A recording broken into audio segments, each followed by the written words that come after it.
1, 2, 3. 1, 2, 3. We're testing the English channel. 1, 2, 3. 1, 2, 3. I'm testing the English channel. Estoy probando el canal de inglés. 1, 2, 3. Estamos probando el canal de inglés.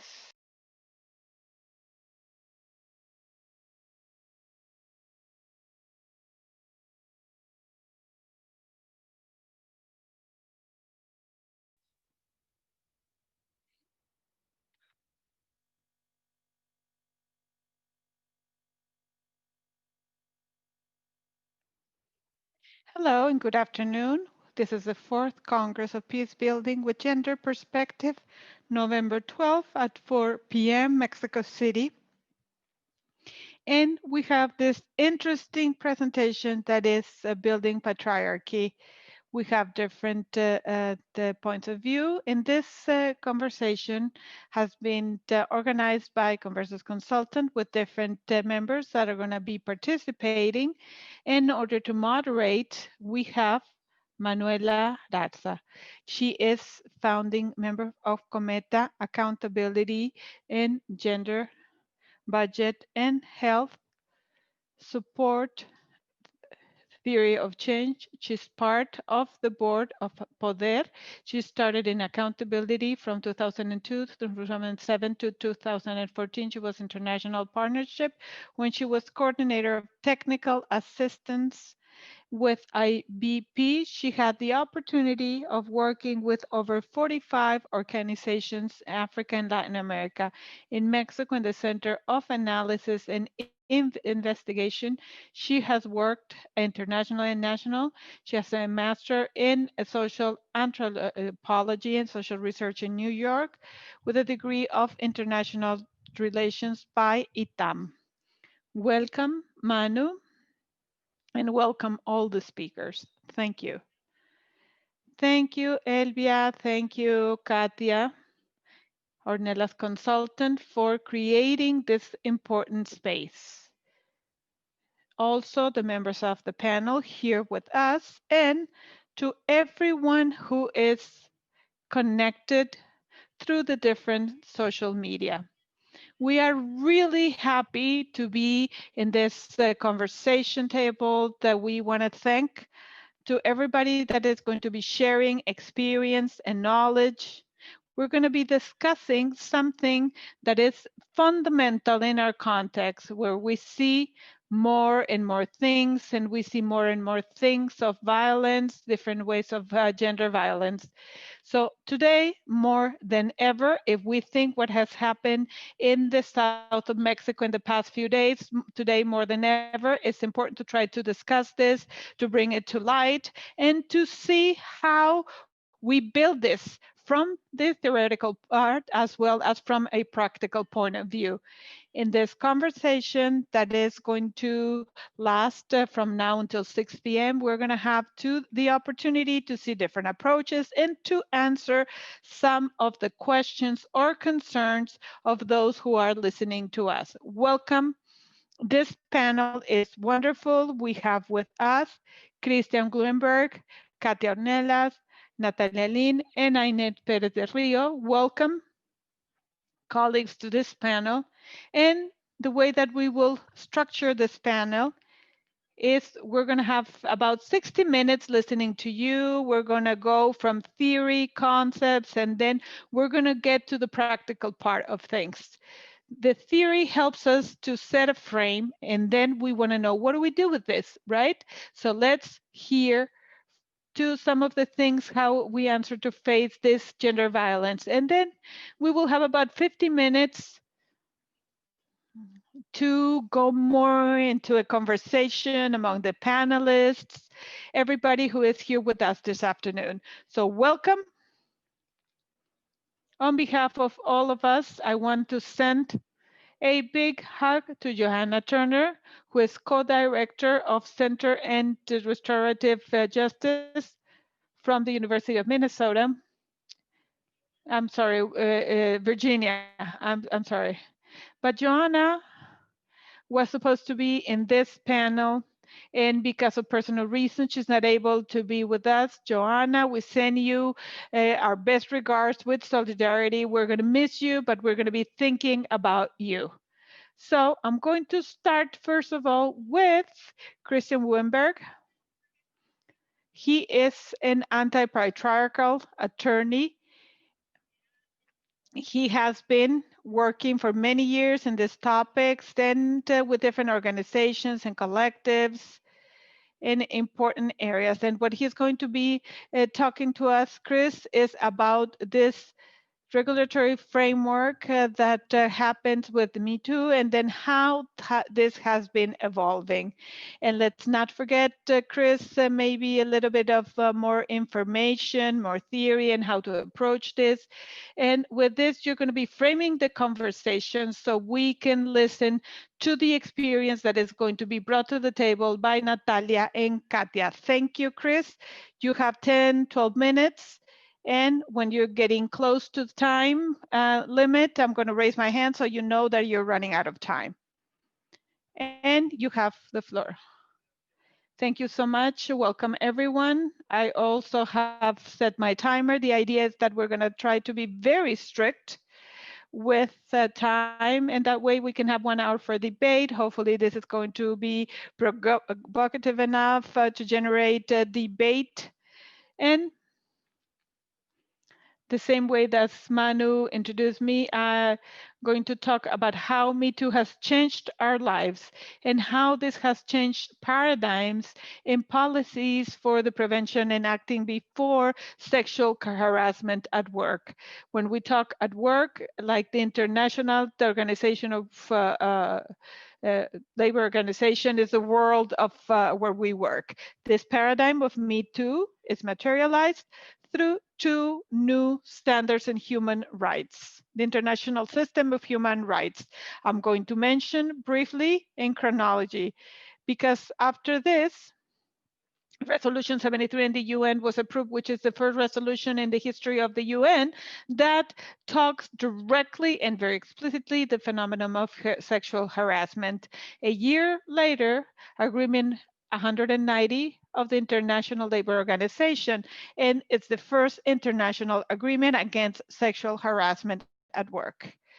This changes completely the rules about changing the policies against sexual harassment, and this is product of feminist activism through Me Too. And we want to start by acknowledging the impact and the importance of feminist activism, and particularly Me Too. And we're going to briefly explain what this change of paradigm consists, where we can have 2 models, a pre-Me Too and a post-Me Too model. If we analyze both things, the resolution of the UN as well as Convention 190, what comes from this, and I'm going to be very specific so we can have all the time, is a triple change, or a triple change of paradigm. This new international regulatory framework promotes an anti-patriarchal culture at the organizations, the state. It seconds a preventive culture, and it also promotes an intersectional culture. So it's a diverse, inclusive culture in the workspace. And now we will see, and we're going to be comparing this with the prior model. Basically, the new model, the post-Me Too model, means that we need to think about building a new culture, the anti-patriarchal, because the model before was created too much trust in bureaucratic reforms within the companies, within the state, and within the organizations of human rights. This is more bureaucratic that built the procedures of investigation and protocols. This was not enough to change the culture of our organizations. That's why Agreement 190 of the ILO, as well as the resolution by the UN, both of them completely match a culture of work anti-patriarchal. Agreement 190 says that this change has to take place from a comprehensive, inclusive point of view. This comprehensive, inclusive focus means to modify the stereotypes of gender, to build other things from the masculine point of view, and to include intersectional focus, to change the culture, to take it in this workspaces. It's necessary to have this inclusive focus with the systematic failures of the prior model that trusted too much in changes and reforms that were also about procedures. Number two, we contrast between preventive culture versus or vis-a-vis a culture that of punishment. This is where the new perspective of cultures, restorative cultures within organizations. Punitive culture, not only is it being questioned and it has been discussed broadly with respect to access to justice, from the feminist point of view, this problem is reproduced within the organization. The punitive focus has only created impunity. The new model, the post-Me Too model, shows the institutional energy, communities, and the work teams in prevention. It's very important to understand that the agreement of the ILO acknowledges sexual harassment as a factor of labor risk. This means that it can be detected, diagnosed, and prevented. When the ILO talks about labor risk, it means that the companies, the states, or the human rights organizations where most of us work have the obligation of preventing the causes of sexual harassment, not talk or act afterwards, not after what happened. This is a second change in paradigm to prevent sexual harassment, to attack the causes and not the consequences. Last, the new model, the post-Me Too model, means an intersectional focus that contradicts the prior model, that it was something where the prior model applied for certain identities, middle class, and within the corporations, within the companies. And this left out most of the experiences that are the most common ones and the majority, statistically speaking, and this somehow challenge the patriarchal order, and they are the ones that have more possibility of being victims of sexual harassment. And I have 4 minutes left. I want to say about the change of paradigm, the pre-Me Too model compared to post-Me Too.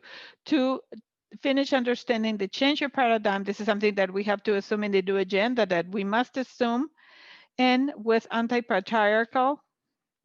And let me see, open another window, and in Google search, look sexual harassment at work. And once you get to the information, look images, and I'm going to do the same.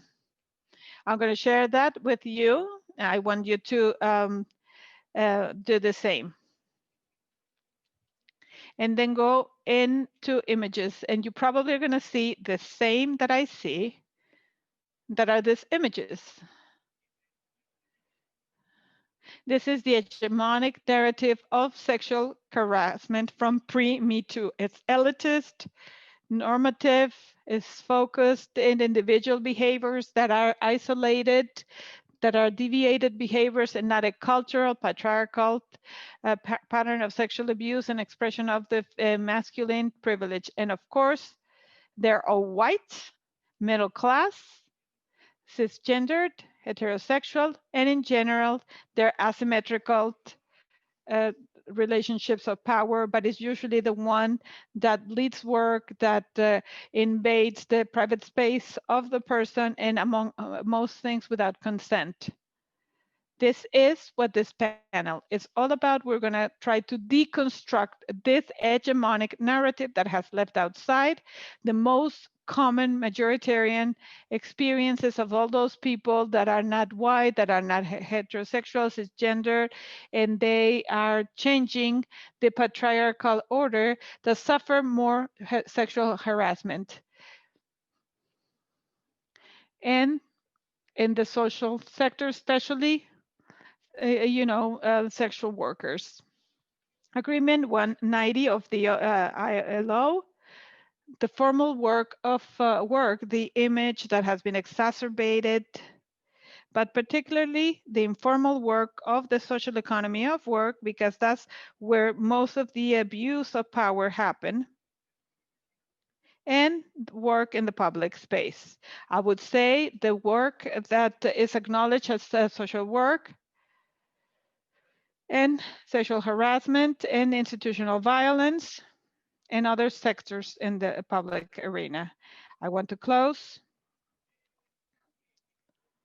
The new model, post-Me Too, that has the culture of focus or prevented focus or intersectional is the tool that we have in the hand to build this hegemonic narrative. And I want to invite everybody in our panel that is participating, I invite you to be part of this new model, the new perspective, intersectional, that promotes an anti-patriarchal culture in work.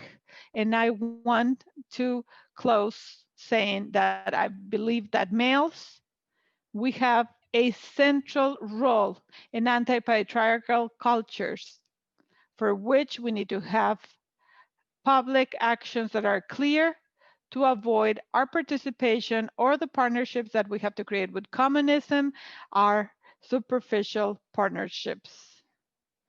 To be really allies of feminism, the challenge to create anti-patriarchal culture at work, we need at least 2 public actions that show our commitment with pro-feminist partnerships. The first one has to do with question the macho violence of others. We cannot be passive, we cannot be accomplices.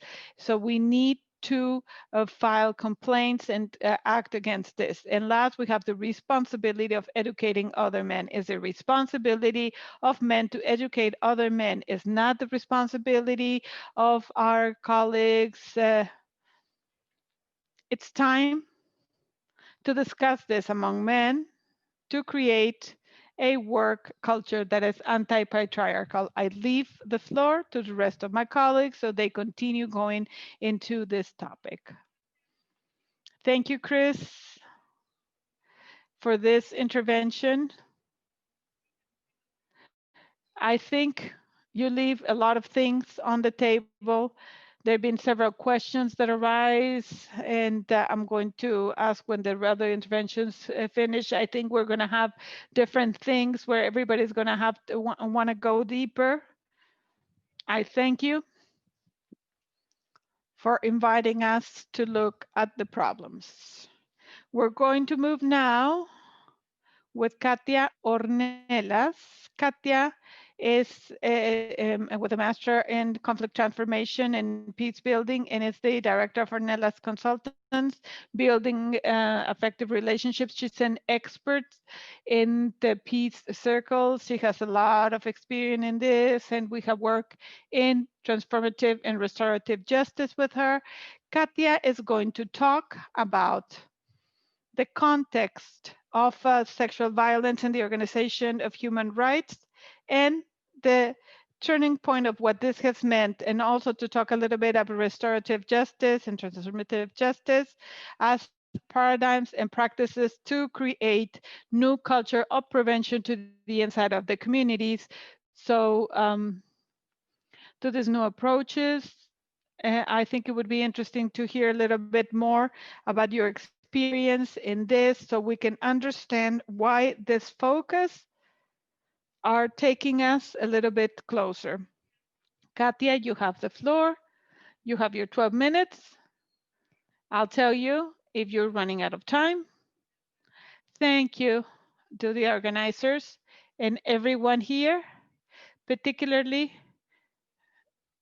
my colleagues.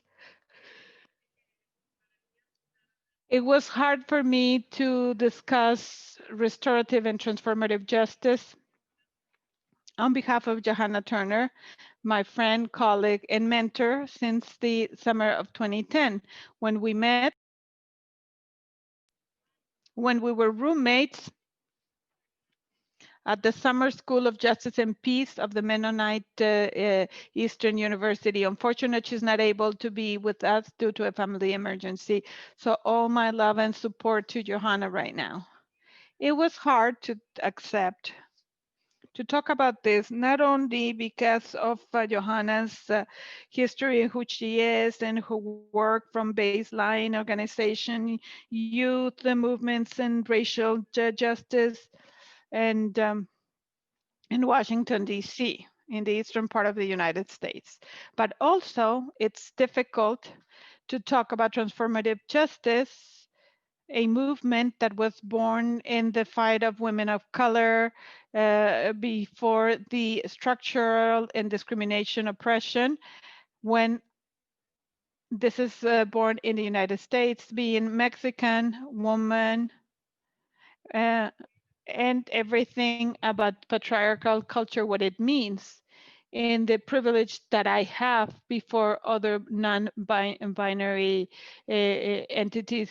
So from where I'm standing, I'll share what I have learned with her and some of the people that are here in this panel, because I believe that this can inspire us. Practices that can help us in the Mexican context to build a culture in general, down in the labor part in this panel, more inclusive and diverse. More than talking about the post-Me Too, and I think that Chris has already explained this broadly. I'm going to be talking about different concepts of what it means, restorative justice and transformative justice for this new culture that Chris mentioned.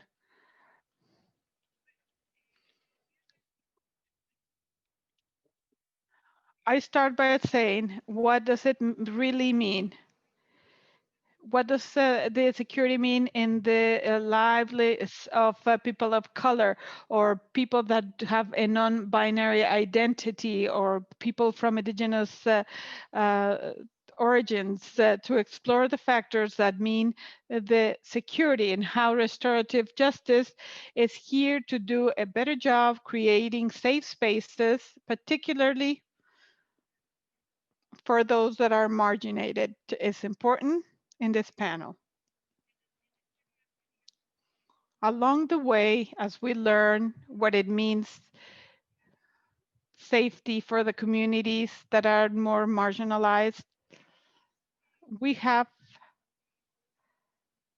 two worlds: restorative justice and restorative practices, and contact with transformative justice that promotes responsibility, accountability from the communities. Restorative justice and transformative justice, they share some things in common, like repairing damage, and the focus are differ. Restorative justice has a commitment with the community from the baseline.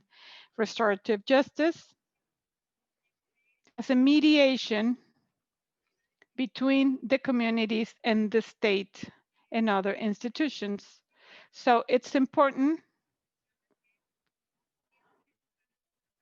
to see that the state group, the police, social services, the institutions of justice, immigration, schools, they're part of our daily lives. And often, particularly for those non-binary people, that this is experienced as an intrusion, as a source of danger. And even when in theory, these institutions are there to protect them. That's not the case. That's not how things happen. So how many people can feel endangered when they see the police, or when they see a judge, when they see the district attorney, when they see the authorities? A lot of people can feel that way. and they can feel with despair even. So how can we solve this? Well, we believe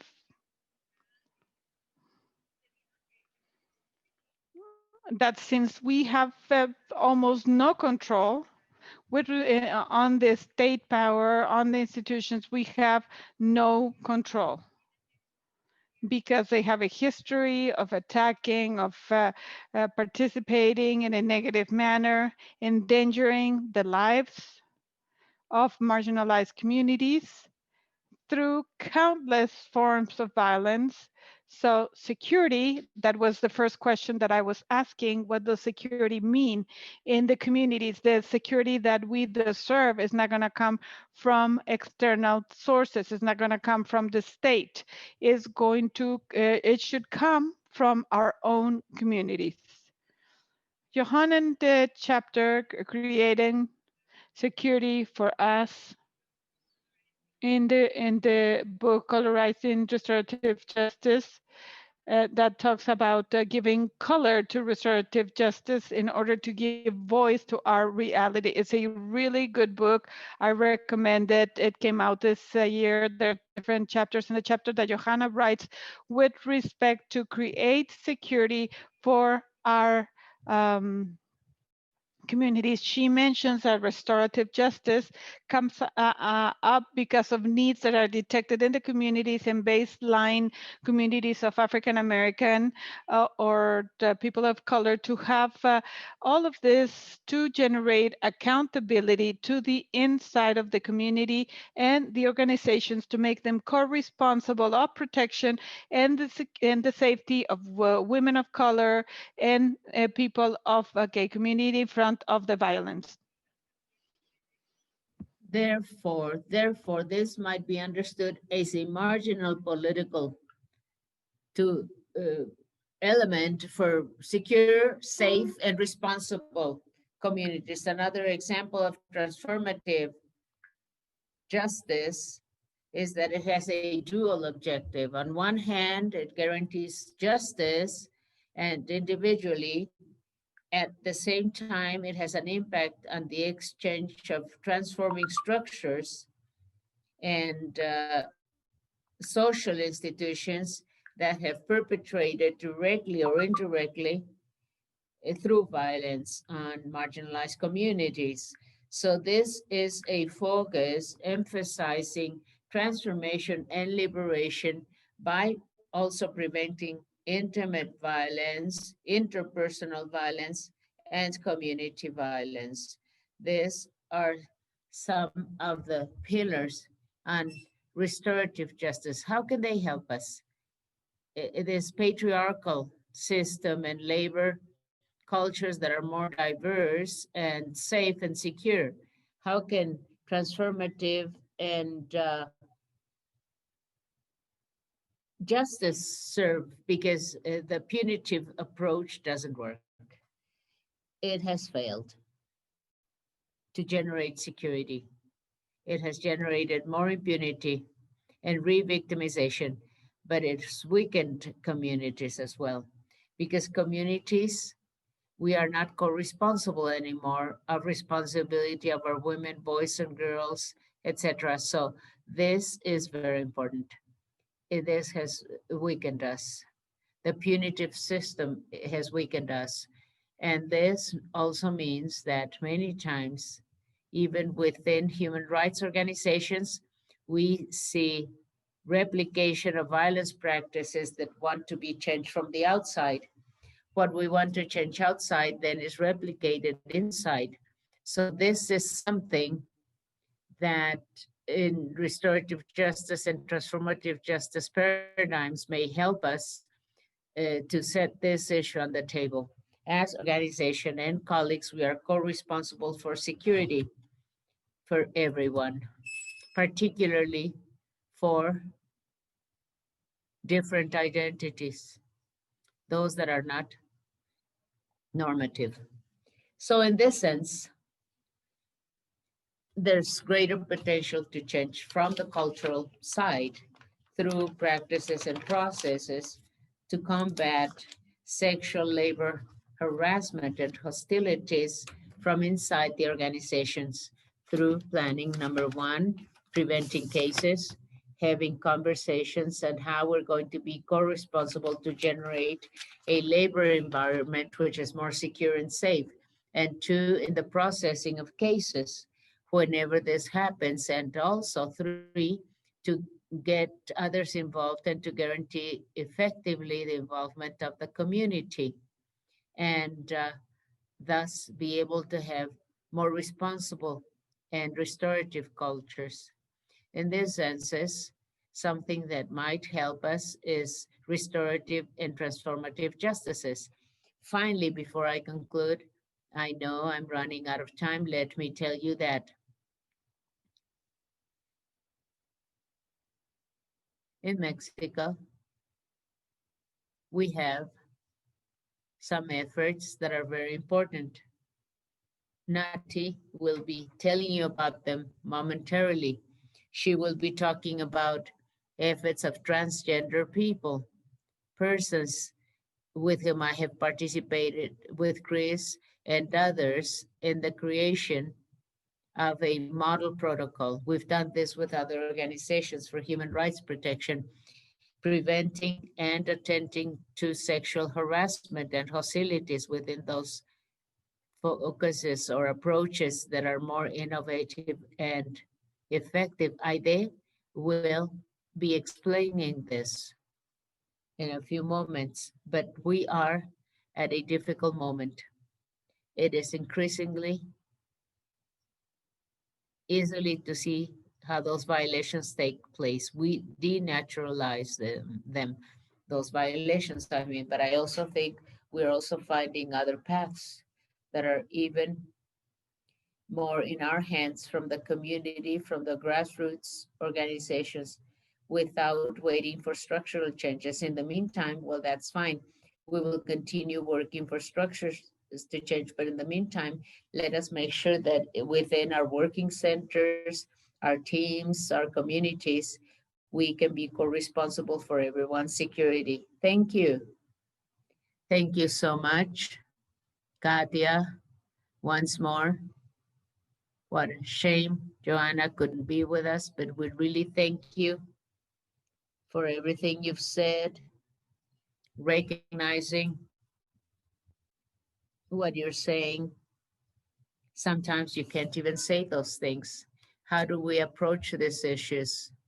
Some very interesting things you've said we can deepen, because the idea of restorative transformative justice, it is very interesting. Later, I will ask you questions on how to go about doing this. Thank you so much, Katia. Now let me welcome Natalia Lane, who is an expert in communications, and she works for COPRED in Mexico City. And this is the Council to Prevent and Eradicate Discrimination. And she is a communication scientist and member of the Consultative Assembly. She will talk about violence and discrimination of transgender in labor spheres.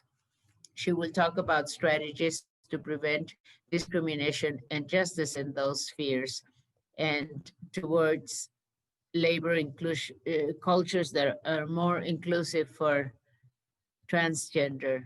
Yes, the labor space, as we have heard, is not only the formal office space, there are other labor spaces.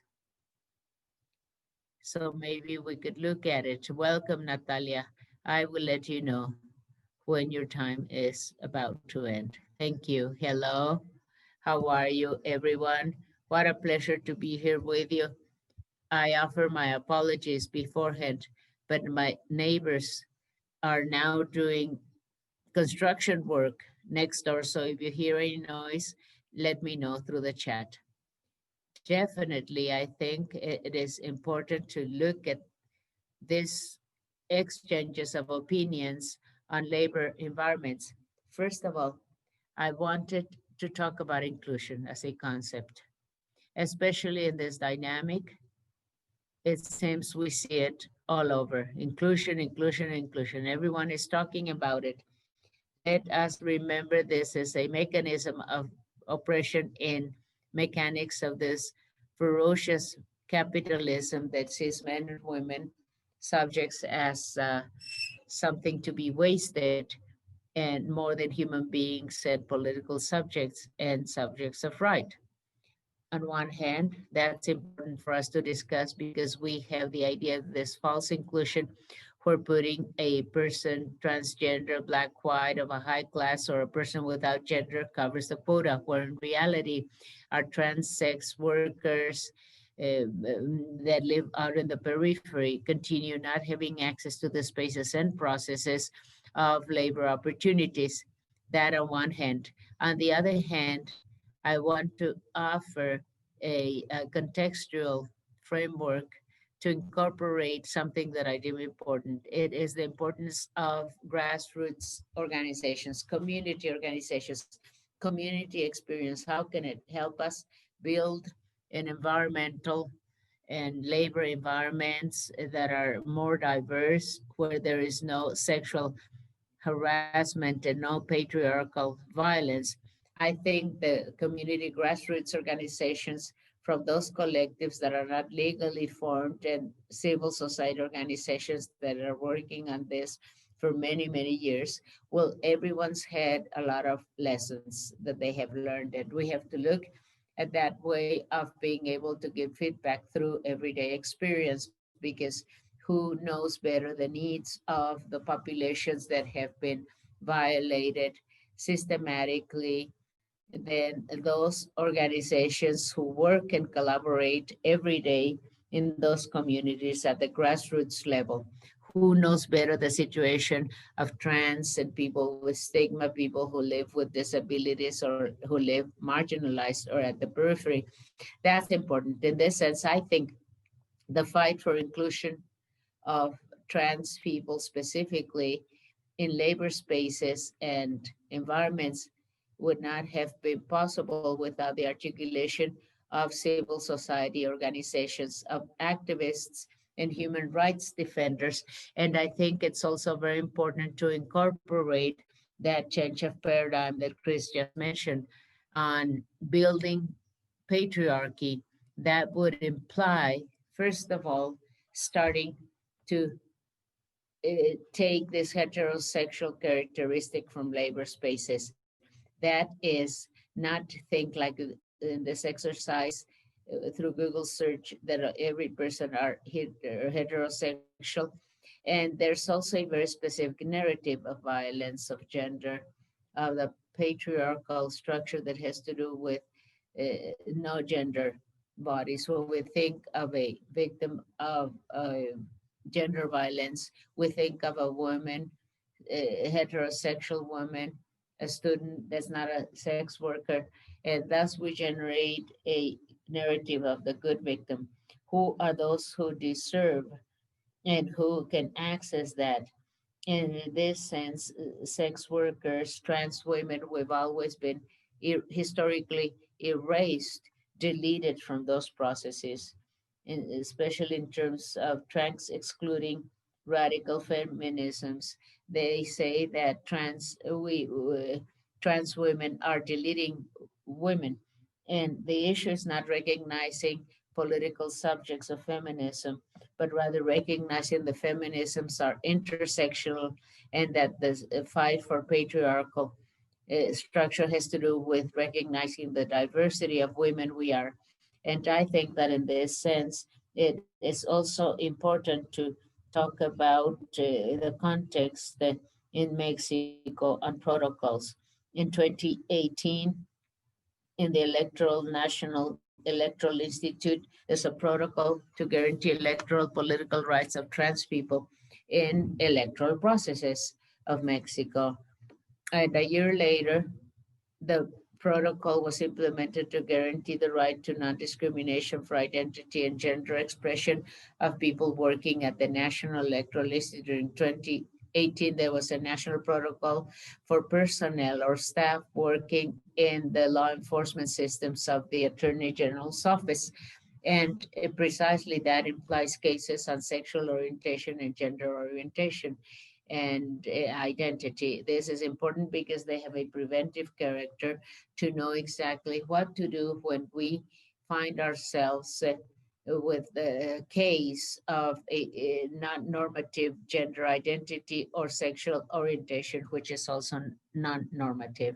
In this sense, although it is important to look into these protocols and to implement those protocols, there is no doubt that the most important challenge is cultural changes, cultural impacts of all this at the labor level, the everyday activities. Not long ago, we had the opportunity of offering training with the National Electoral Institute staff. We spoke about everyday situations in labor environments that they might face, especially trans and cis women and person of gender and sexual diversity in those spaces. And in that case, we could even mention some bad experiences they have had through gender identity that are not normative, with the use of bathrooms, the lack of access to bathrooms for trans women or trans men, because people say that there might be a situation of harassment or sexual abuse, when in reality it is the opposite. There's not a single documented case of a trans person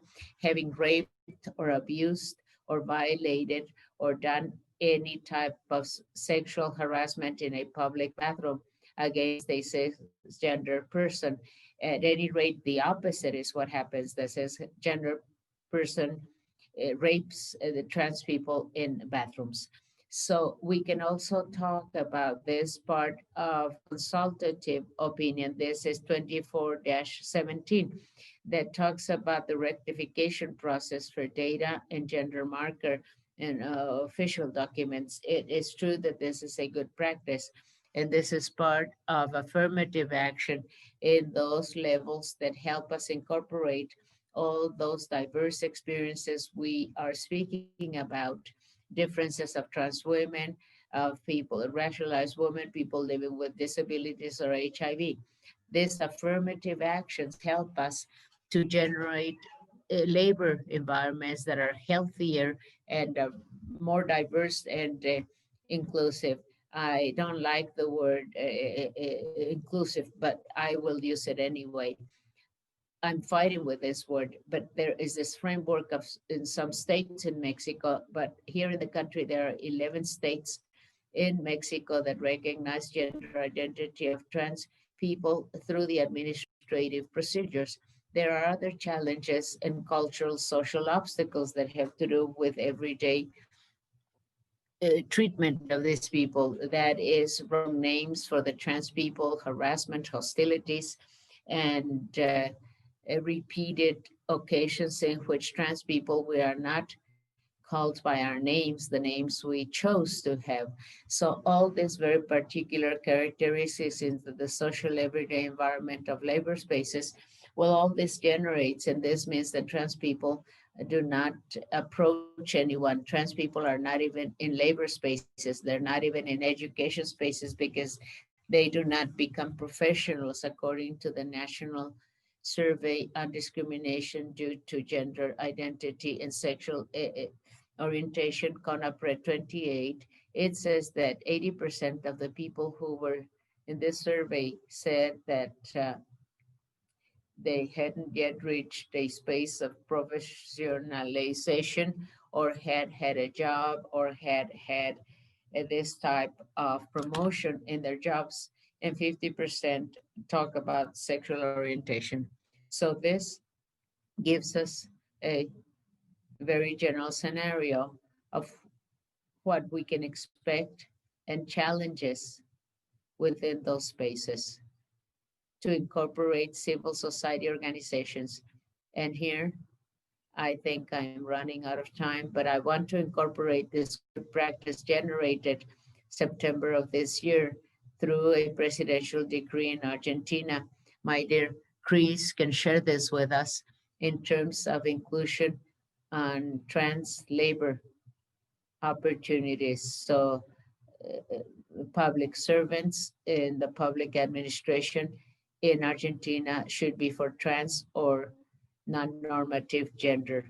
identity people. This is a good practice. However, within the labor spaces at the institutional level, it is necessary to have community experience.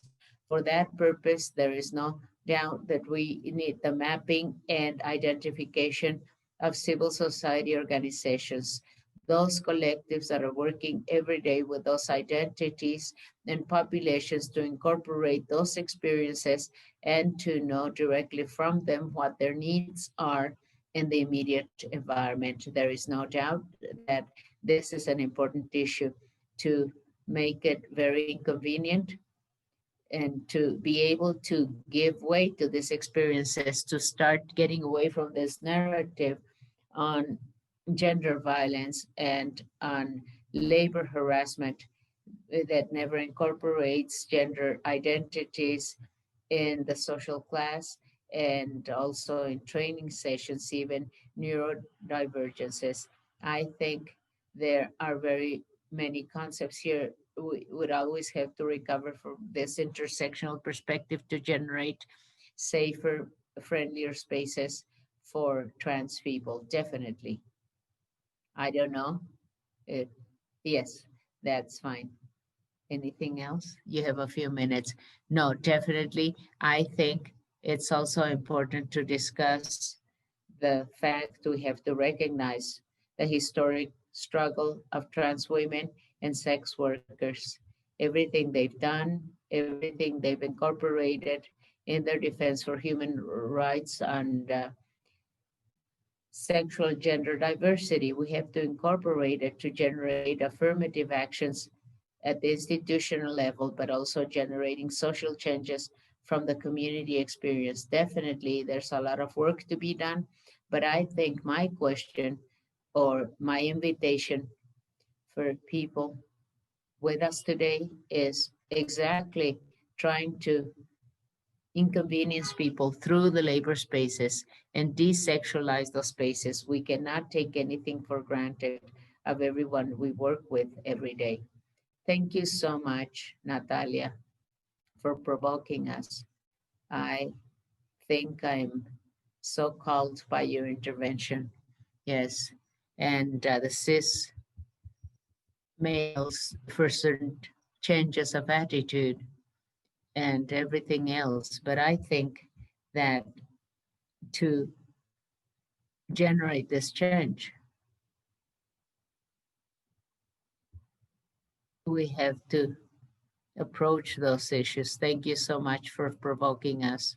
I'm so glad you started questioning the word inclusion because what we are seeing many times in the private sector, especially, is the generation of spaces with many colors and identity.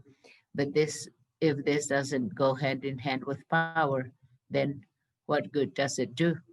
So thank you so much for starting with that. Now we are going to continue, but later we'll have some questions. Now, let me go on with my dear and admired Aide Perez Garrido, Executive Director of Fundar, Center of Analysis and Research. I've known her for a long time, and her center, Fundar, does so many interesting things.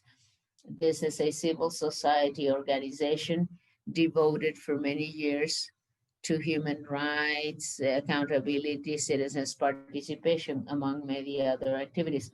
Aide will be sharing with us the context of sexual labor violence within human rights organization under the Me Too movement and the watershed Me Too constitutes for this community of organizations. And concretely, she will be talking about the Fundar experience, her organization's experience, and where it is that they are going as an institution. Welcome, Aide. We are all ears. Thank you so much. I'm very thrilled to participate in this panel. I am so happy. I greet my colleagues, Katia, Christian, Natalia, and you. I prepared a presentation that I will try to share with you. I'm not very good at technology. I confess that. Tell me, please, if I'm doing it right or not. I will try to share this with you. My screen, I will share with you. That's what I'm doing. Bear with me. You're doing fine. You're doing fine. Yes, thank you. Very well. Yes, yes, yes. Your presentation just, yes, that's good. Great. You can see it, right? Yes. Yes, you're a millennial. Yes, marvelous. Anyway, I have entitled it, They Will Never Have the Comfort of Our Silence. That's the title. This is one of the feminist slogans that has meant so many things to me. This is a personal thing, a political thing for me, completely. That's what it is. I think it is very powerful. This has been a guideline in my activities, not only at the personal level, in social family context, but also in my political work as a human rights activist. And I think that I have adopted this after the Me Too movement. I wanted to do this. You will never have the comfort of our silence. You will never have the convenience of our silence. I think that's is what Me Too is all about. Wanted to also quote this. Violence normalization against women is undeniable, even in spaces that have at their origin human rights defense. This phrase is a short, straightforward, easily to be read. 25 words. A few years ago, they would have been difficult to place in a space such as this one without human rights organizations feeling offended, outraged, even betrayed, especially if those who express this phrase is exactly a director of a social organization that is part of that human rights sector. However, today, as of the Me Too movement, I think this is a phrase that has evidence for those that are willing to see that evidence. It's not that before cases were not publicly disclosed. The cases were exposed, and this has been happening for many years. However, I think none of those cases had such an important impact on Mexican society as the Me Too movement.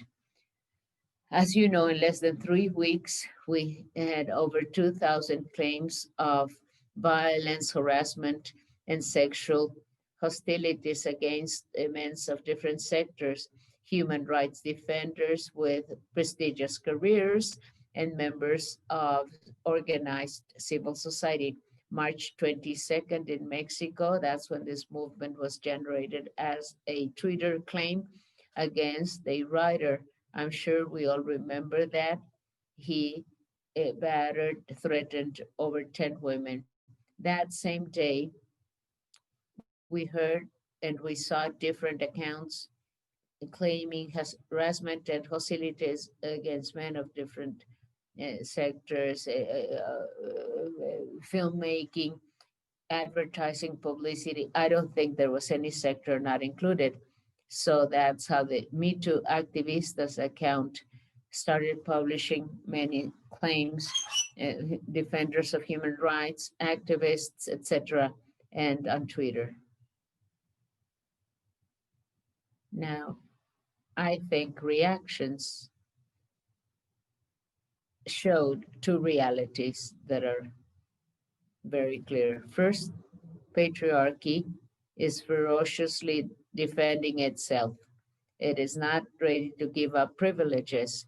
And in a context of structural violence against women, like in Mexico, this is additional violence, and it shows this ferocious patriarchal system against women who decided to stop being anonymous.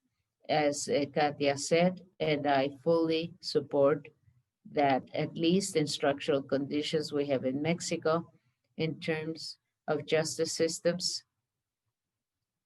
the system does not guarantee access to this right. On the contrary, it generates re-victimization, and in most of the cases, as we see through evidence, it doesn't solve those cases. On the other hand, I think this also showed that we women are not willing to continue keeping silent and to continue accepting violence against us in a very systematic manner. That year, you might recall, the movement became very strong, and the texture, the color of it changed. It won important battles for the dignification of women's lives. For instance, decriminalizing abortion in Oaxaca and passing the so-called Olympia law in Mexico City. And that's why, going back to some of the positions we held in Fundar with the Me Too movement, we said that with Me Too, we learned not to keep silent. And with Yo Sí Creo, we're not blaming each other's, and we are launching a fight for equality and dignity, because evidently we do not have a justice system that will do this for us. Now, in terms of my organization, Fundar, which means founding, I can say that before the Me Too movement, known in Mexico, 2 years before that, we had our first cases of sexual harassment and hostilities and attacks. It was really a seismic situation. It was really a big change. Right now, I have almost 13 years working, and I can say that institutional culture definitely had been a culture normalizing, yes, normalizing violence against women and normalizing discrimination. We didn't really know the impact this it could generate. We were very permissive in all levels. And when this first case arrived in the organization, this was a watershed, a true schism. There is a before and after, like there is a before and after the Me Too movement. For us, there's a before and after in institutional life, before and after those cases. And we started a process of political reflection with Chris. He was the consultant with a masculinity, toxic masculinity workshop to challenge our culture and practices, to challenge our interactions, and to recognize little by little how it was that those types of cases happened. Here you see that in the Me Too movement, we recognize the courage of all those women and how legitimate their testimonies were, because that pain, that suffering, everything touched us so much. We related to it so much, and we said so, but we had already lived it at home. We knew what we were talking about. We knew that it wasn't an institutional culture that wasn't also within our own organization. So we had to recognize that our spaces were not exempt from those violences. And we started accepting a self-critical position and an active stance to try to prevent and look into sexual harassment and assaults through a profound process of political reflection. This is the image of our prevention protocol in cases of discrimination and gender violence and sexual harassment and assaults. But what Chris said in the presentation, I fully agree with that. We are aware that a standards framework and a document may brutally fail if it's not accompanied by a profound process of political reflection and self-critique if it is just on paper. So this is a document, the result of that process. Of course, we see it as step one.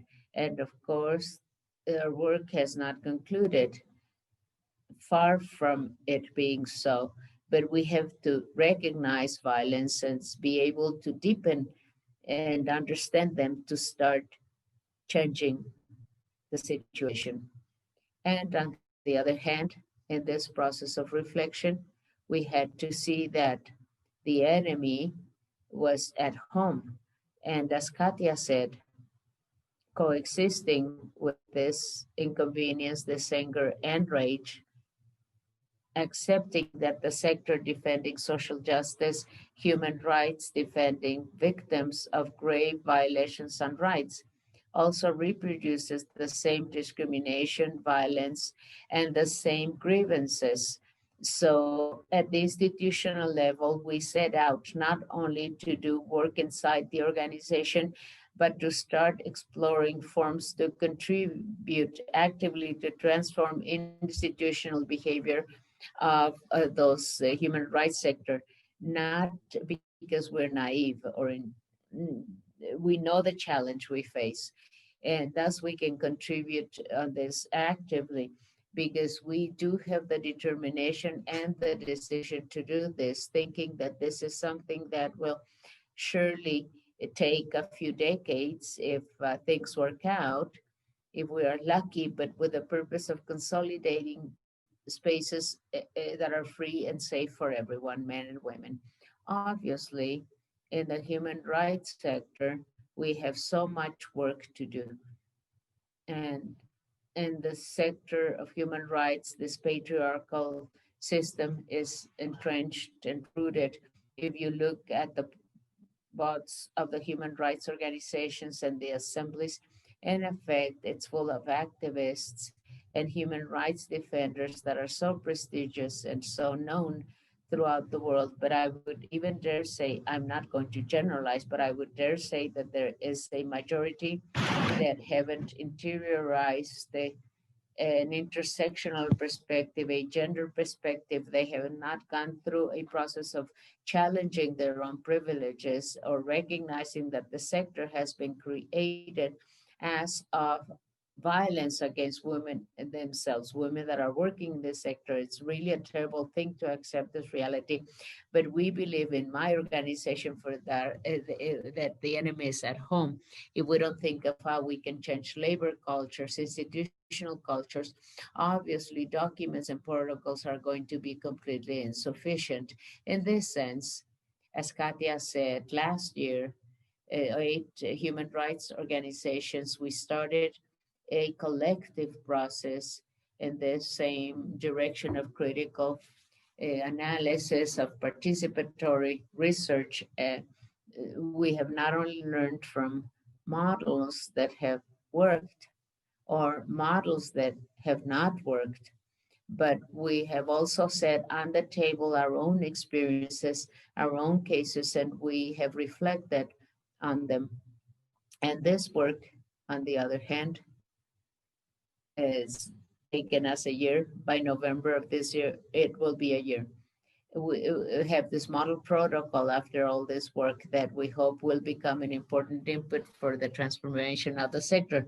Katia said this is a model that is not designed as a punitive approach, but a preventive approach with an integral approach, a feminist approach, anti-patriarchal approach.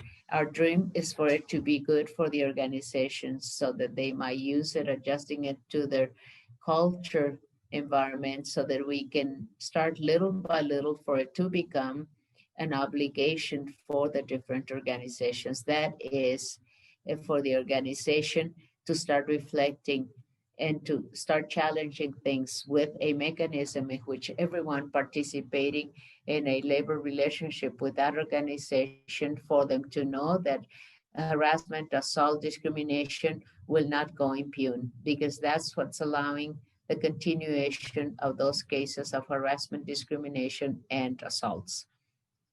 I would end up with this same phrase: you will never have the comfort of our silence. And I think that this is a feminist slogan, which is very important for me.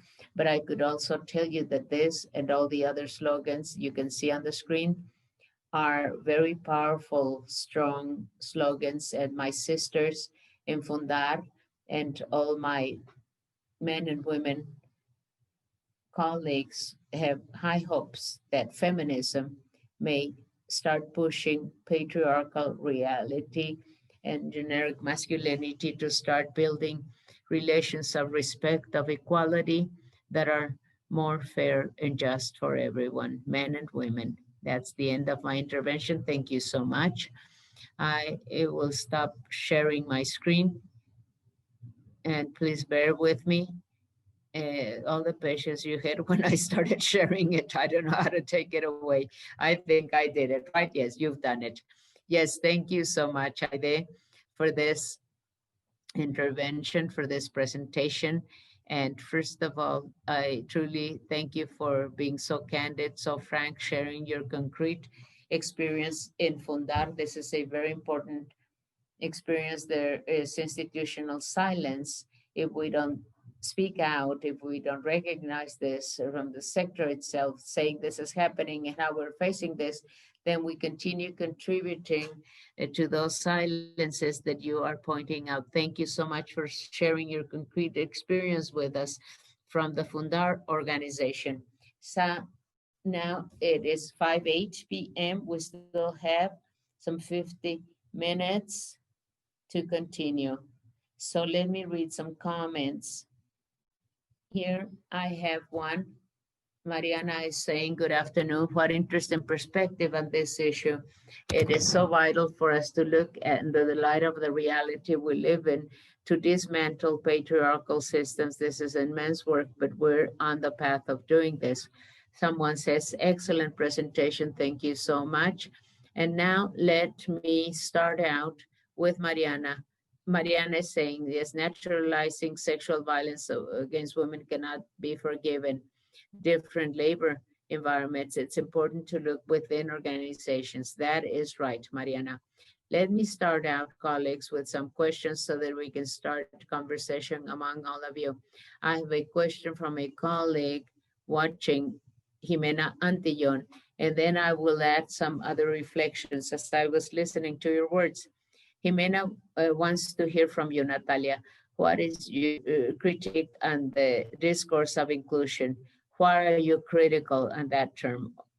It would be interesting to hear what you have to say on the criticism you make.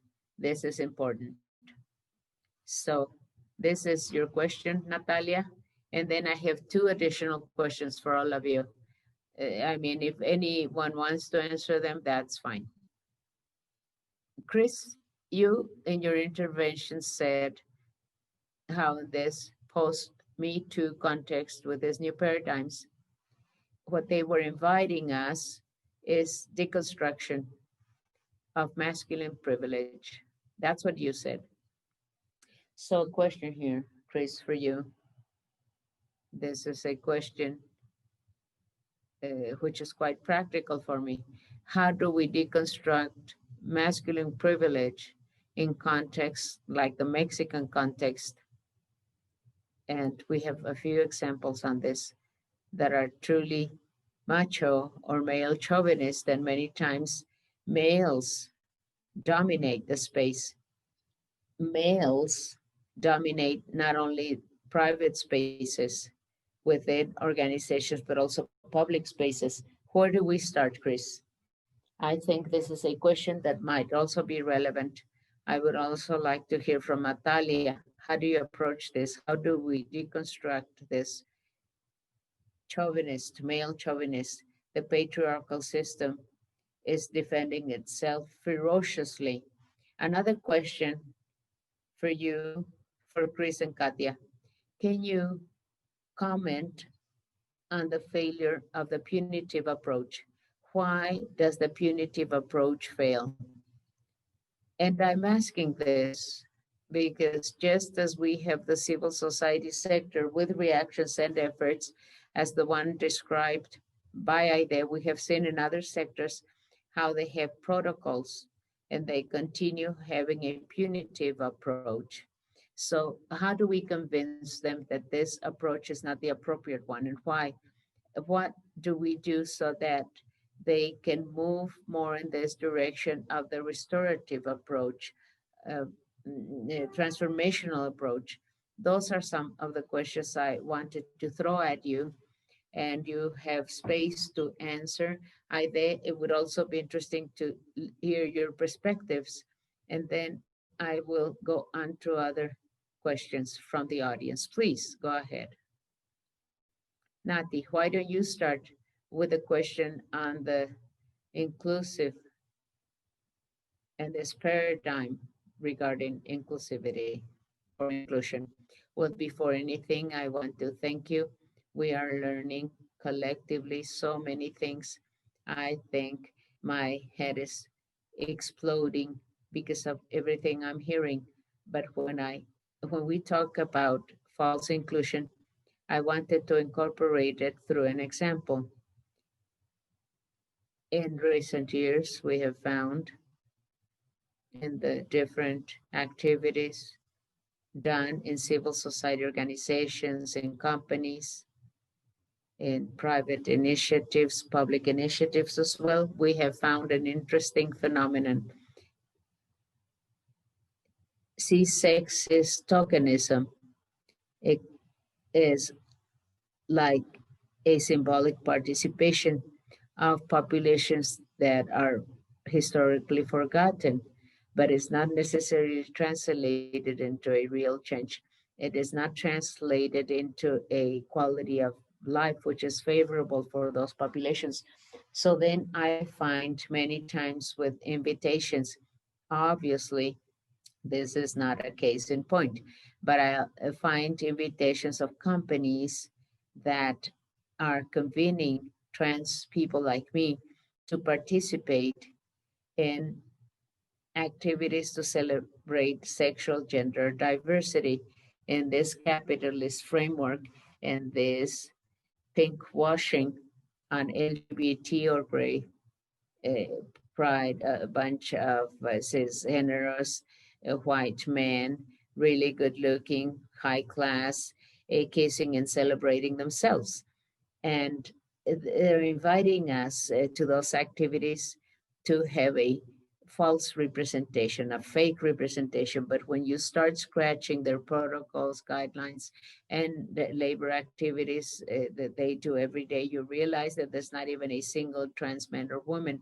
There are no people who are in reality changing those experiences and diversifying labor environments. So then I think that when we talk about inclusions, it's this fake premise and this false premise, and what our dear Ida was saying, that the patriarchal pact does not forgive anyone, like the capitalist pact that does not forgive anyone. Perhaps those cracks we find in economic capitalist systems, the patriarchal systems, is there to convey a message outside saying there's diversity and inclusion, but in reality, structural problems of inequality, of violence continue determining the life of people, of men and women, of trans women, of indigenous women, of everyone, of all those subjects, men and women at the margin of this story. So I think this is important to start challenging that, to start questioning that. And let me incorporate another issue that I forgot in my participation because I do forget things. This has to do with retribution. I think it's very important to talk about retributive actions, especially aimed at the trans community, at trans people. And many times we are convened to activities and we are convened to do work without any type of retribution. When I talk about retribution, I'm not talking necessarily about economic retribution. We in the trans support center where we work and share things, whenever a journalist comes to talk to us, a private company, an individual, a government official, whenever they come to talk to us at our center, we have a sort of agreement where we try for this relationship to be built from the horizontality angle.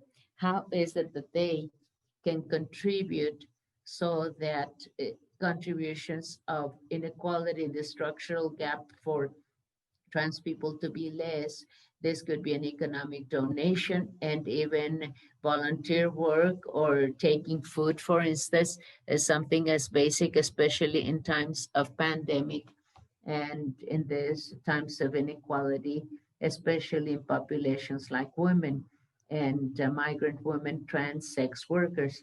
So I think that's very important to share this as a good practice, as this part of the retribution within a capitalist system, a patriarchal system, that is permanently dictating forms to do things. How do we have to manage labor relations from a viewpoint which is vertical and hierarchical, but rather looking for other horizons, as mentioned by our sisters?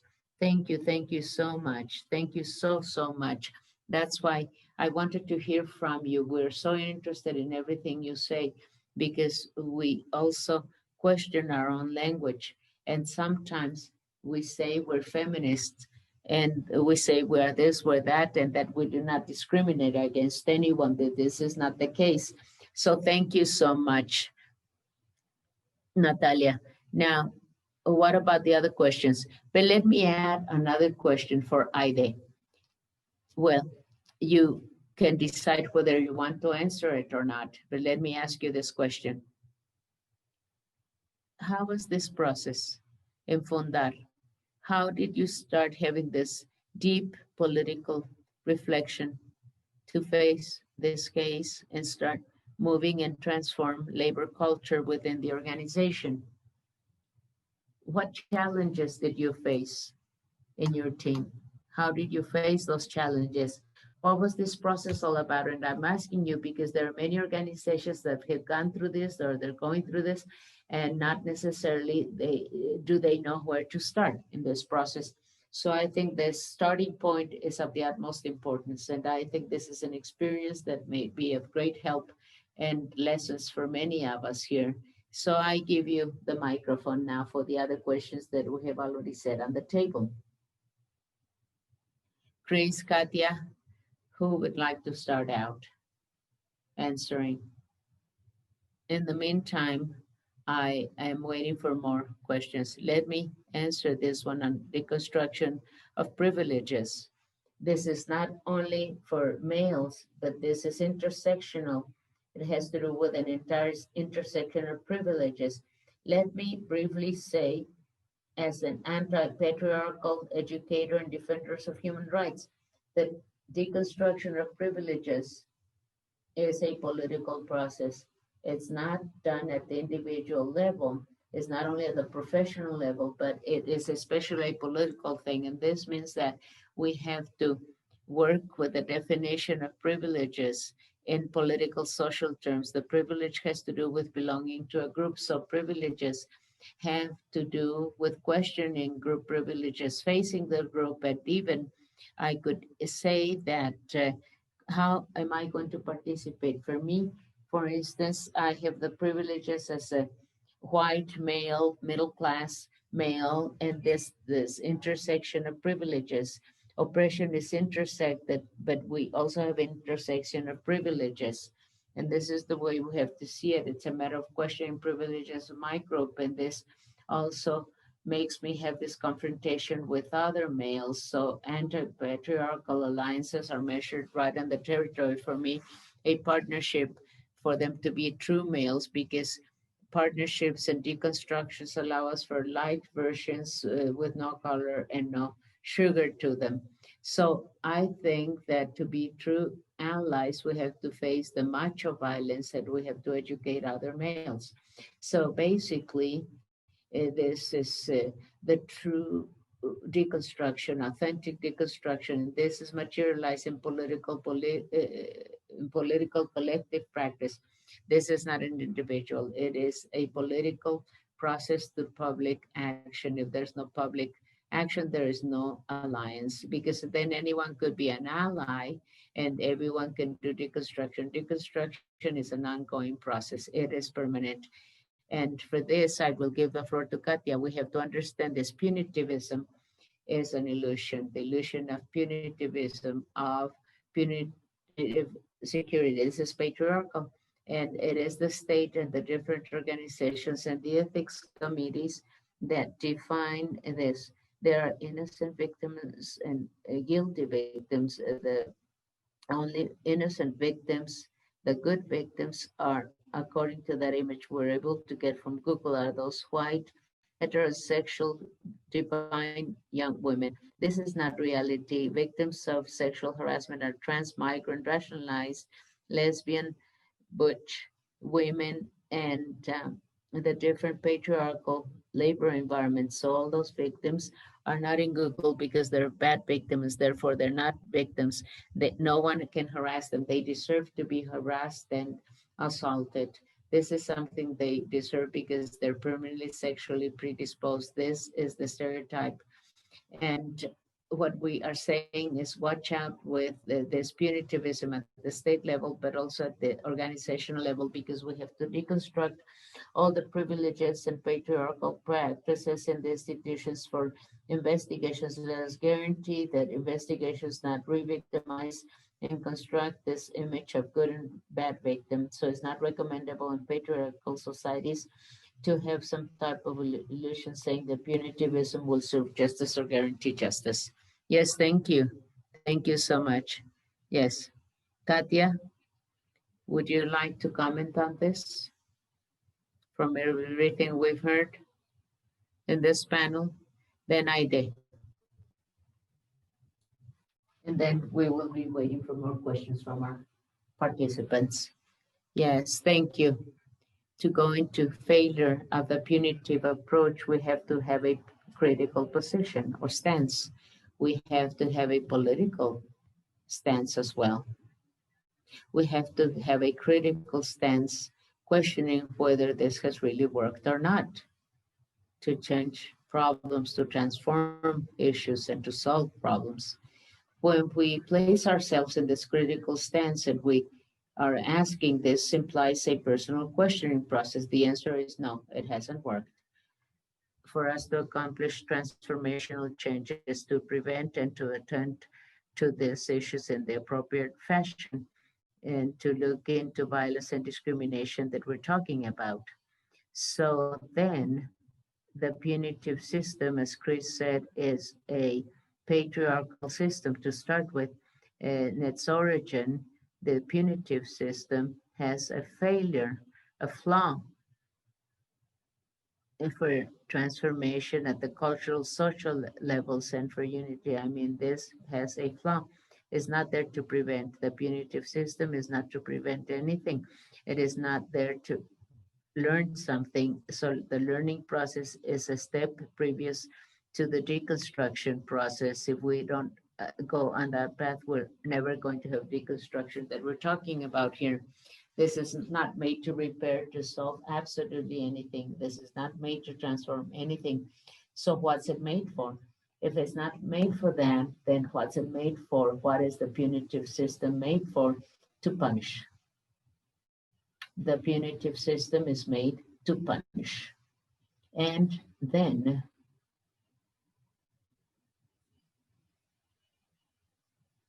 the Howard Seth's definition that he has written and spoke about so much in restorative justice, my mentor, very dear to all of us, he says that punishment is pain administered or managed through pain or with pain. This is harm managed through damage. What does this mean? The focus is to cause damage or harm. Someone is always ends up losing in this. Someone, if not even the victim, as we have seen, victims end up losing as well within that approach or focus. It is made to punish those who have offended, etc. And at the end of the day, the victims also end up losing not only the person in jail, their families, and their environment, their context, but also the victims, they end up losing.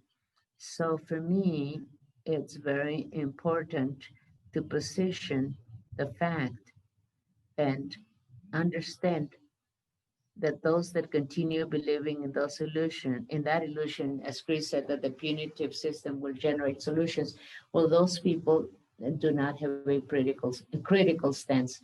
They don't have a political position either. This is very important. This work is political also, and it is part of what transformative or transforming justice gives us. That's what it gives us.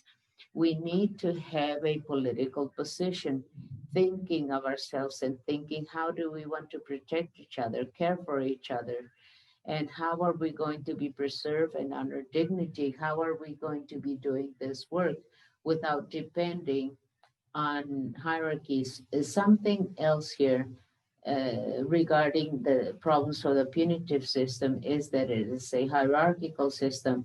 You're not only managing pain with more pain, grief with more grief or more harm, but we're also seeing the figure of authority with greater hierarchy. And this is male usually, and he's imposing the law on someone else. So this is a hierarchical system, and this system in itself has weakened communities by having a figure in command imposing the law. Then communities are weakened. We are weakened. And this has facilitated complicity of not being responsible ourselves for when violence and conflict arise in our communities. And this, on the other hand, has been replicated in our families, in our schools, in the education system, in communities, in working centers, in human rights organizations as well. So then, this is an opportunity to challenge, to question these things, and how much are we vouching for punitivism if we really want and are committed, politically committed with deconstruction.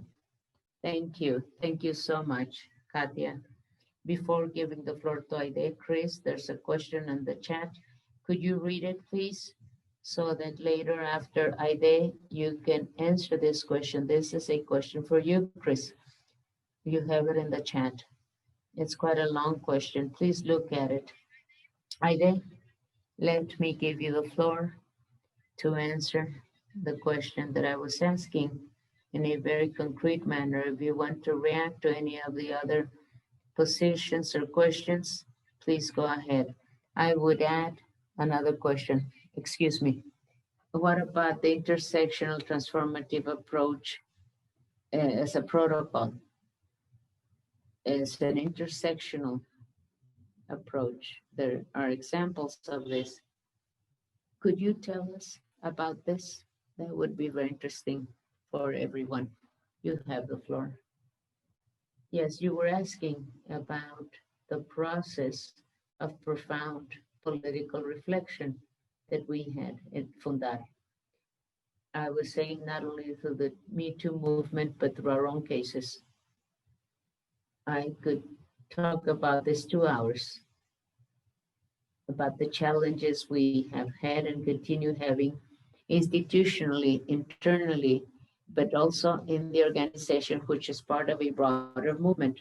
So first at the internal level, I think that the cases made us look at ourselves face to face. Who are we? We started recognizing our privileges to start with, and collectively recognize we are a civil society organization based in Mexico City with a considerable budget.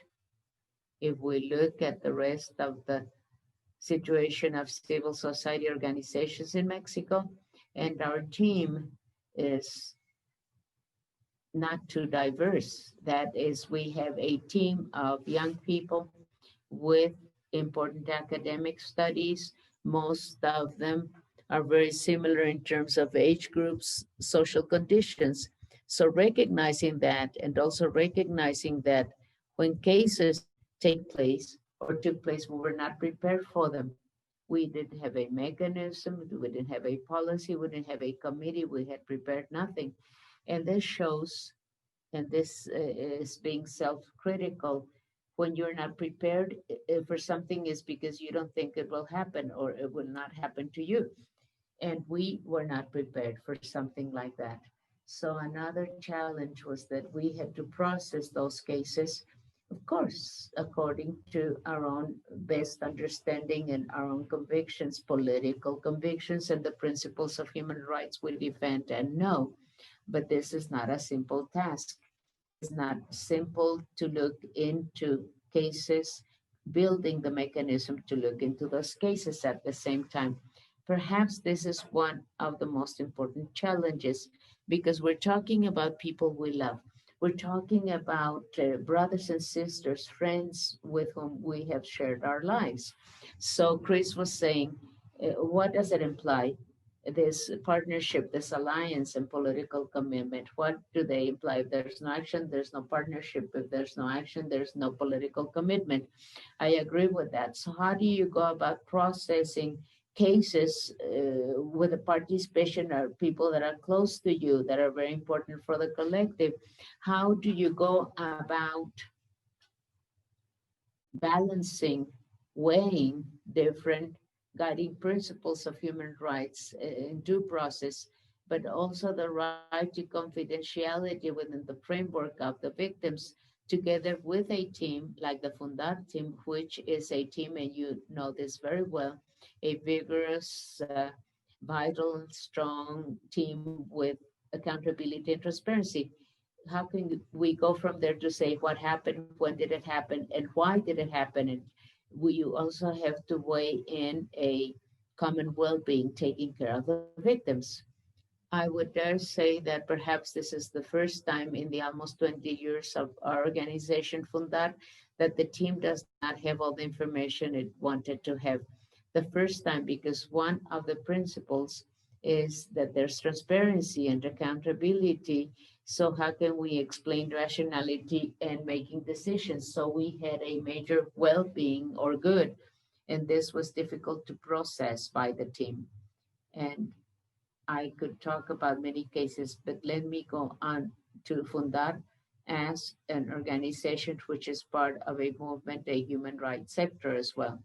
I think things become even more complex right there and then, because if we follow this very important phrase, if there's no action, there's no alliance, what does it mean to have an active commitment to change cultures or the culture of the human rights sector? There are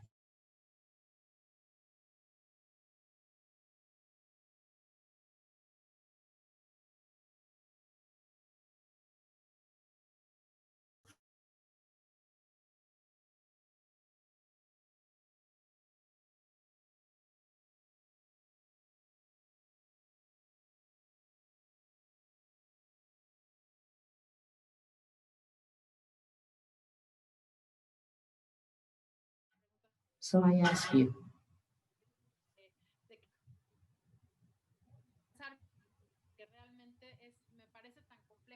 I think this is a complex thing. It is very difficult to ask this question.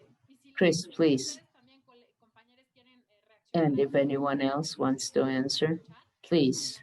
This is the question on the chat. You can read it. Thank you. I will try to be very brief, although the question is very complex. It's like the question, one of the main issues of the theory of masculinity or hegemonic masculinity.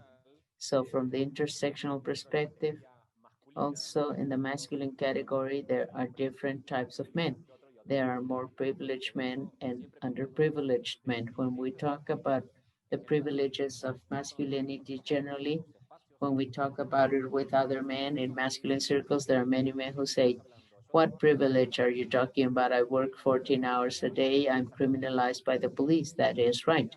So this intersectionality allows us to see discrimination and intergroup oppression, like Black feminists were denouncing racism of white feminists in masculinities. There are diverse masculinities. That's why this hegemonic masculinity is very important. There are multiple masculinities and flowing masculinity and different ways of looking at it. This is a complex question, but there is also something, a presumption that I would review when someone says it's easy when you have privileges, but there are men that are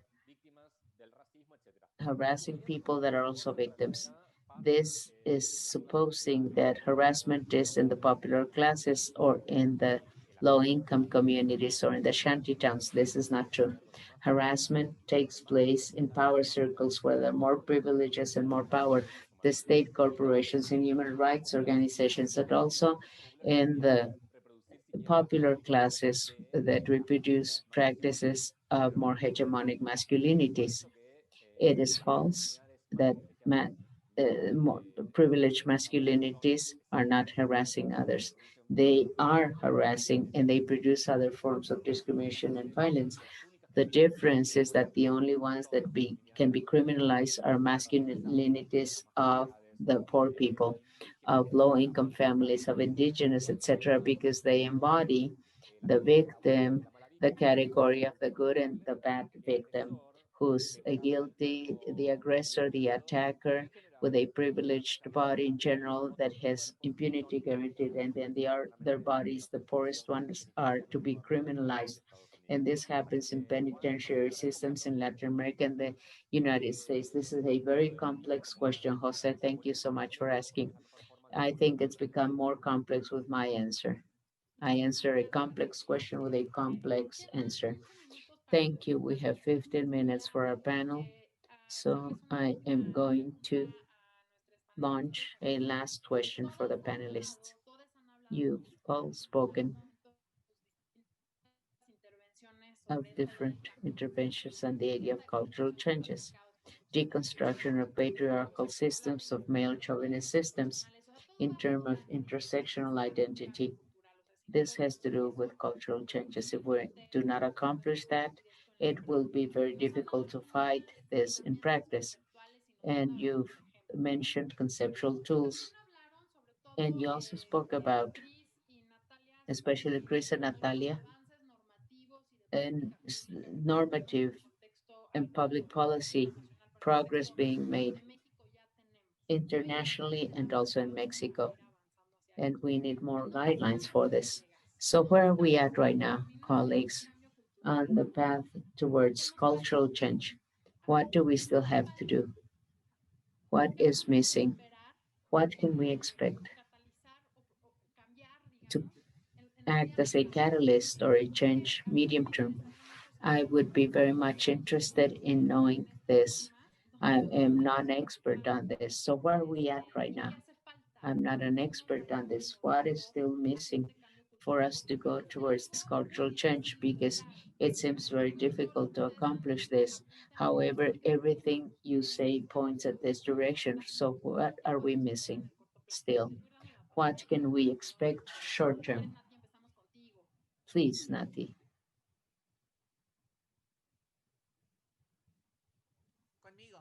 With me, yes. Okay. Well, I would incorporate, well, this element Aida was sharing with us on the affectionate part, accompanying each other with affection effectively. This doesn't mean we're all going to be in agreement or go hand in hand and that we're going to be kissing each other.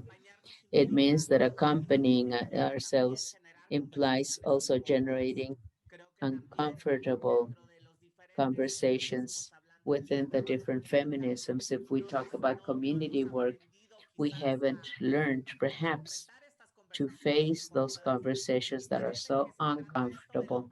And this has to do with oppression meters. Who is more oppressed and who is less oppressed, like a meter thing, and who suffers oppression more than others. I think there is no doubt we have to generate these discussions and dissent, not be in agreement, but especially understanding that the enemy is not among us. I do want to be very clear on this, especially with this wave of murders, uh, trans women, and the diversity of women. We are especially in those various discussions where it seems that the center of the discussion is legitimized identity of trans women, as if our participation were part of feminisms to be discussed or on discussion. This is very important because this doesn't allow us to move forward on certain discussions. And today there was a public hearing in the court, in the Inter-American Human Rights Court, that is, Vicky Hernandez, a trans woman, a working woman from Honduras who was murdered in 2009, and through her community work on the streets with other trans sisters, she was trying to face up to this patriarchal violences and pacts, and those discussions are necessary inside our organizations. They don't necessarily have to take place in institutional spaces or processes. Sometimes they take place in the self but reliable spaces, self-management spaces.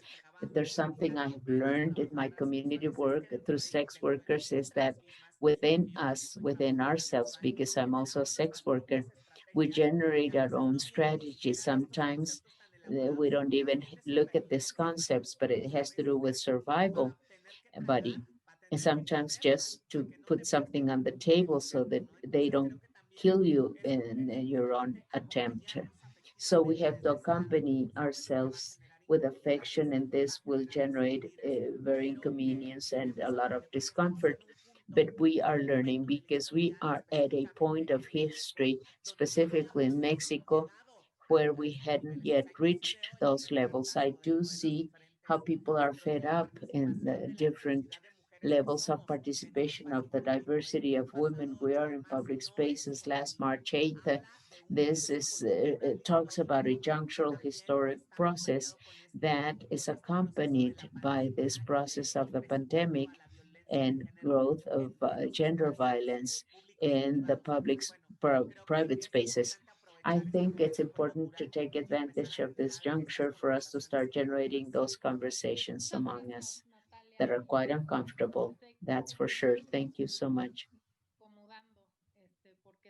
Yes, this is very important. Everything you've said. Thank you so much for your comments. We have 10 minutes. I did.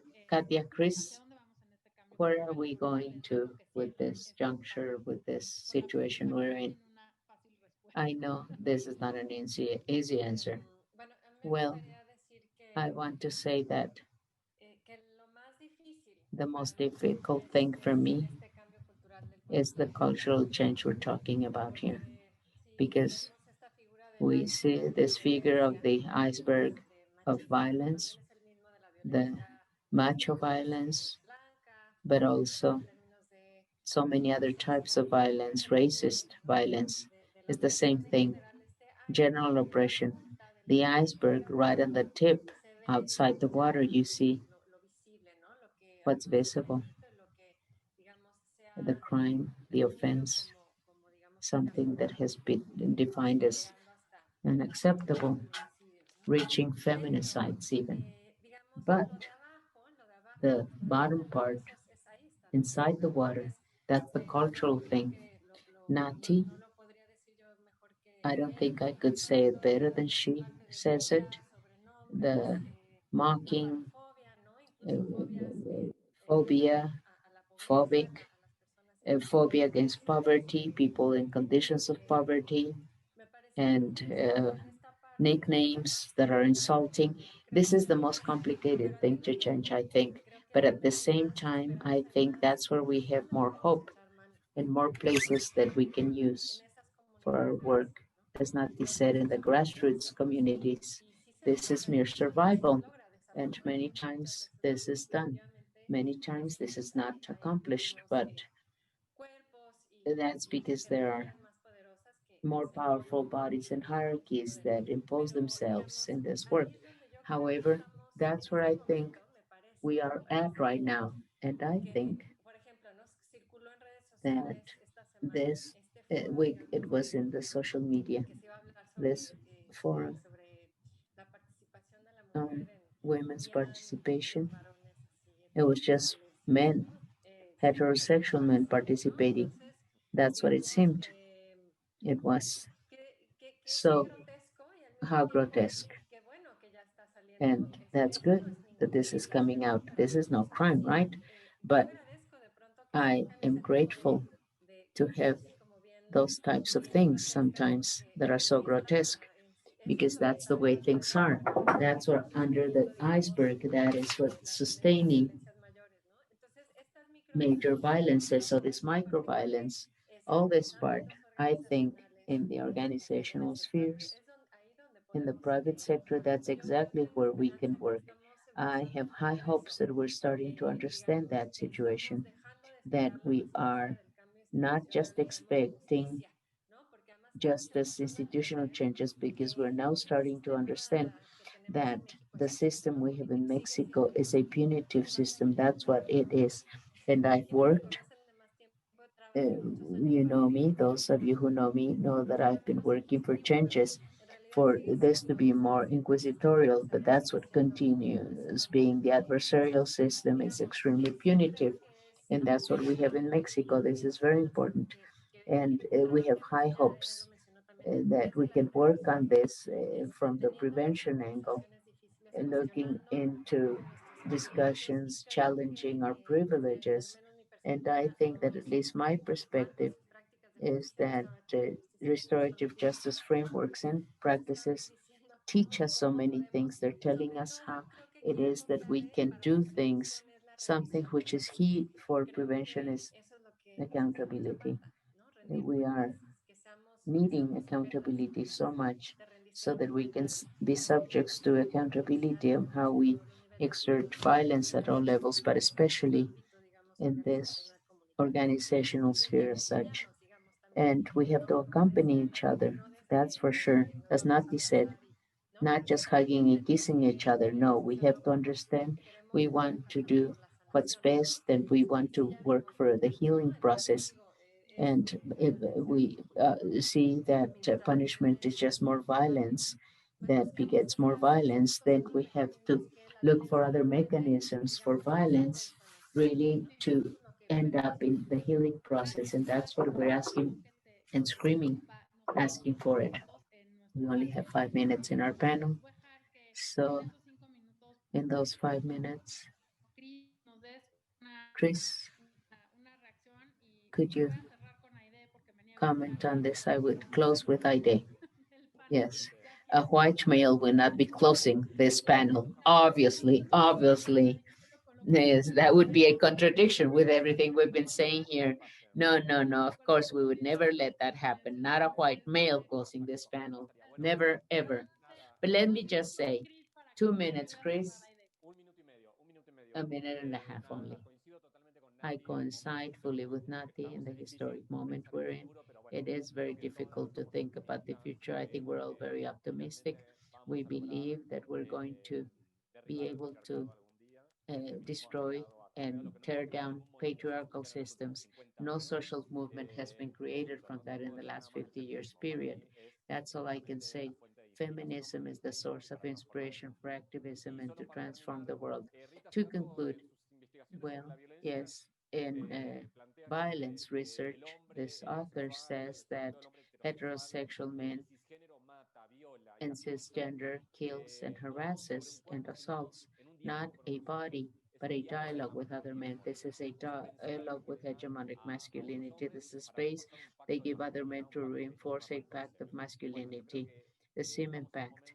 I think we are at a moment in which feminism has had impacts, and this is what I feel as an anti-patriarchal education and impact on other males. I think this is the moment for we males to interrupt this direct communication among men to establish rules and masculinity, constructing, building a movement of anti-patriarchal males allied with feminism. This is the contribution that could also play a central role to reduce violence and especially to face violent masculinities. Thank you so much, Chris.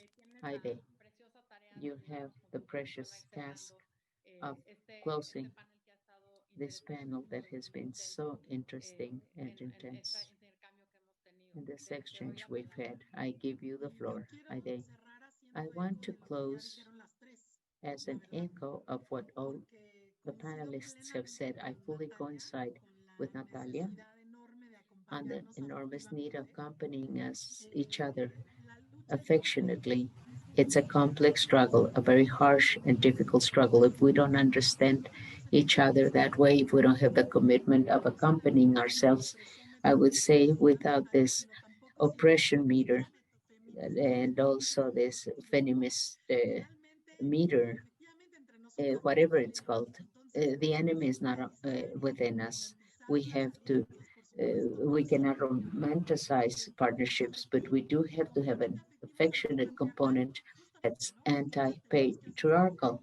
And that's where we have to start. On the other hand, I also support what Katia said. We cannot not try to have an incidence on public institutions. We cannot not to have an incidence on standards, on frameworks, etc., etc. But I would just not deposit my hope there. We have to do it because we have to do it, and perhaps eventually someday we can start seeing deep changes. But we also have capitalist patriarchal systems in Mexico with macro criminality and violence. I wouldn't deposit my hope there, but this is something we are mandated to do. We're obliged to do this, generating progress, but no doubt hope lies in ourselves, our capacity to self-manage, for self-management, and to recognize everything we're going through and to see what tools we're going to be appropriating to start reducing violence, harassment, assaults, and aggressions from our own spaces at the community and everyday spaces, taking responsibility ourselves for all that because it's not coming from outside. It's, well, I love this little feminist stories for little girls. On one hand, you have the princess waiting for her prince and the vindication. Well, she saved herself and she's not a princess to start with, so we have to save ourselves. That's how I would end this panel. That's where the hope lies. Thank you, Aide. I want to thank everyone, Katia. Thank you, Marty. Thank you, Chris. Thank you, Nati. Thank you, Aide. I want to thank Ornelas Consultants for convening this, Ibero University. I want to thank everyone participating in this panel. I know you've been actively participating and asking questions. We want to thank everyone for being here. What an honor moderating this panel. I hope we have more opportunities to continue discussing such important issues so that we can have a deeper understanding of everything. So personally, I am taking so many lessons and I have an individual personal task, and then constructing the most intimate space, the personal space, and the home space, and something that really hits home. This is what I'm taking with me today. And I thank you so much. This is a long path. If we don't do this, we're not changing anything. I give you a big applause. Elvia, would you like to say anything for us to close? Yes, thank you so much. Super interesting listening to you. Well, with all your comments that are so intense, really awesome. Thank you. Very interesting. I want to thank everyone for organizing. Ornelas, thank you for organizing this. We're so happy also with so many reflections and homework. Deconstruction is not an easy thing, especially because resigning or renouncing privileges is difficult. We demand it easily, but doing it is difficult. So then, well, thank you, everyone. Everyone, Todes, everyone, thank you. And tomorrow is the closing of this conference at 9 a.m. We're going to have a conversatory and called from peace culture, working with men, from the ungraspable to the tangible, dialogues for building a culture of peace through working with men. This is tomorrow at 9 a.m. We're going to have important participants tomorrow. Thank you, everyone, and let's continue. Let us meet tomorrow. Thank you. Thank you so much. Yes, thank you. See you tomorrow. Thank you. Thank you. Bye bye. Ciao, ciao. Hugs.